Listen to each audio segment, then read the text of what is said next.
2 దినవృత్తాంతముల గ్రంథము 31వ అధ్యాయము 20వ వచనం నుండి 21వ వచనం వరకు మనం చదువుకుందాం.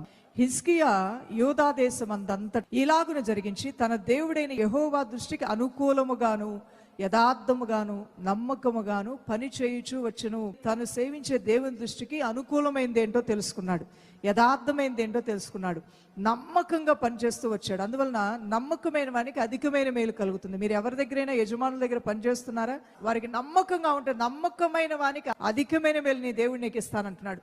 అలానే దేవునికి నమ్మకంగా ఉండాలి, యజమానులకు నమ్మకంగా ఉండాలి. మీరు ఏ సేవకుల దగ్గర పనిచేస్తున్నా వారికి నమ్మకంగా ఉండాలి. భార్యాభర్తలు ఒకరికొకరు నమ్మకంగా ఉండాలి, నమ్మక ద్రోహం చేయకూడదు. యవన కాలం మంది వివాహం చేసుకున్న భార్యను విడనాడి అపనమ్మకంగా ఉంటే అది దేవునికి దృష్టికి ద్రోహము, అది కీడు అంటున్నాడు. అపనమ్మకం అనే దేవుడు సహించడు. హిజ్కియా అనే ఈ రాజు తన దేవుని దృష్టికి అనుకూలమైంది ఏంటో యథార్థమైంది ఏంటో నమ్మకముగా పని చేయుచూ వచ్చెను.